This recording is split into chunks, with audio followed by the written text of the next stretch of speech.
पिछली बार जब इन्होंने बजट पेश किया था 1,36,000 करोड़ का बजट इन्होंने पेश किया था। आपने उस बजट का 70% भी खर्च नहीं किया होगा। जो बजट का आवंटन किया गया है जो पिछले बार था लगभग उसी के तर्ज पर है। दूसरा बजट लाते हैं वो भी उससे बड़ा बजट लेकर आते हैं। क्या ये बजट जनता के बीच में बटेगा या अधिकारियों की भ्रष्टाचार की भेंट चलेगा? आंकड़ों का ही खेल दिख रहा था, नयापन कुछ नहीं था। हम लोग लगातार तो बजट पिछले 1 साल से बजट तो हम लोग सुन रहे हैं, लेकिन बजट का लाभ कहाँ मिल रहा है। जो ये बात को कहते हैं अंतर नहीं है, उनको किताब को बहुत विस्तार पूर्वक पढ़ना चाहिए ताकि अंतर को वो समझ पाए। आज झारखंड विधानसभा में वित्त मंत्री राधाकृष्ण किशोर ने 1.58 लाख करोड़ रुपए का अब तक का सबसे बड़ा अबुआ दिशोम बजट पेश किया। आपको बता दें कि ये बजट पिछले साल से करीब 9 दशमलव ज्यादा है।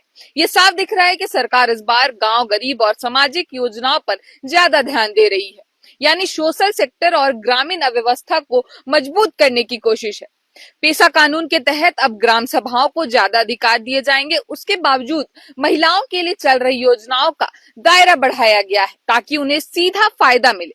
साथ ही 100 नए सीएम स्कूल ऑफ एक्सीलेंस खोलने की घोषणा की गई है ताकि बच्चों को बेहतर पढ़ाई का मौका मिल सके।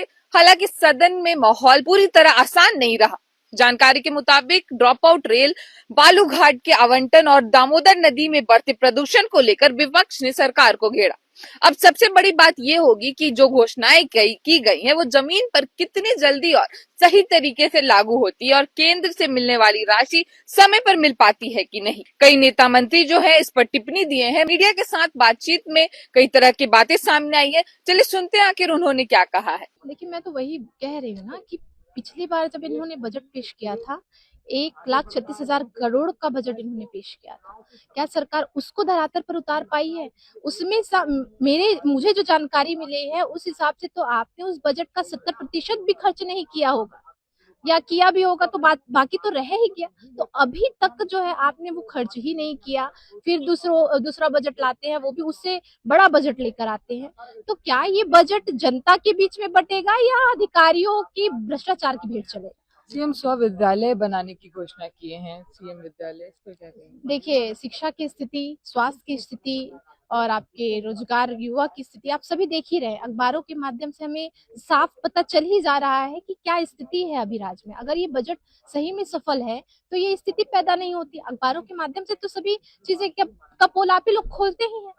तो सरकार को समझना चाहिए कि बजट की जो राशि जब जा रही है तो बजट जा कहाँ रहा है? क्या अधिकारियों के भ्रष्टाचार की भेंट चढ़ रहा है बजट? आपको जो है महिला सम्मान की राशि देने का वादा किया था वो ही आप दे नहीं पा रहे हैं। प्रत्येक महिला को जो है राज्य के रोजगार में 33% आरक्षण देने का वादा किया था वो ही नहीं कर पा रहे हैं। तो किस काम का ये बजट? जो ये बात को कहते हैं अंतर नहीं है, उनको किताब को बहुत विस्तार पूर्वक पढ़ना चाहिए ताकि अंतर को वो समझ पाए। उसके अलावे धरातल में जाके गांव देहात में कार्यों को भी देखना चाहिए।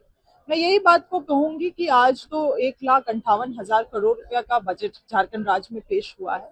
ये ग्रामीण क्षेत्रों में किसानों के लिए, महिलाओं के लिए, बच्चों के लिए, विद्यार्थियों को, सभी लोगों को इंक्लूड करते हुए एक समावेशी बजट का निर्धारण किया गया है। और मुझे लगता है सरकार की मंशा बिल्कुल साफ दिखाई देती है इस बजट से कि कैसे ग्रामीण अर्थव्यवस्था को सुदृढ़ करने के लिए ये बजट को लाया गया है। नहीं, ज्यादा तो अंतर नहीं है। पिछले बार 1,45,000 करोड़ का बजट था, इस बार 1,58,000 करोड़ का बजट है। और सभी विभागों को जो बजट का आवंटन किया गया है जो पिछले बार था लगभग उसी के तर्ज पर है। तो अब है कि हम लोग भी थोड़ा सा इस बजट को माननीय वित्त मंत्री के श्रीमुख से सुने, सारी पुस्तिकाओं को ग्रहण कर लिया है। अपने आवास में जाकर थोड़ा सा अध्ययन करेंगे, तुलनात्मक अध्ययन करेंगे और साथ ही साथ समीक्षा करेंगे। उसके बाद फिर हम आपको कल इस विषय पर और बेहतर बात करेंगे। 26-27 का जो वित्त मंत्री जी ने पेश किया, आप देखेंगे कि आंकड़ों का ही खेल दिख रहा था, नयापन कुछ नहीं था। पिछले 25-26 का जो बजट पेश हुआ था, आप देखिए पूरा झारखंड में वित्तीय कुप्रबंधन के चलते कोई काम नहीं हो रहा है। सड़क में अगर आप आरयू विभाग में देखेंगे तो कोई 1 इंच काम नहीं कर रहा है। पूरा पिछला साल माननीय विधायक चाहे सत्ता पक्ष हो या विपक्ष के हो, 1 किलोमीटर भी नई रोड की अनुशंसा सरकार ने नहीं ली और ना बना पाया। मैया योजना में एक नाम नया नहीं जोड़ पाया।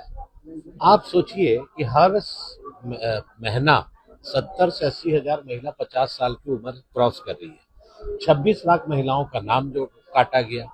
तो क्या सरकार ये बताएगी कि इस बार जो इन्होंने महिला सशक्तिकरण पर बात की है, मैया योजना का पोर्टल खुलेगा ताकि जो एलिजिबल है, जो 18 से 50 साल की उम्र की महिला है, उनको नाम जोड़ा जाएगा। तो इन्होंने ऐसा कोई स्पष्ट बात नहीं कहा, कविता सुना रहे थे और झारखंड की जनता इनकी कविता सुनते सुनते अब बोर हो गई है। निश्चित तौर पर ये जो बजट है ये झूठ का पुलिंदा है और मुंगेरी लाल के हसीन सपने जैसा है।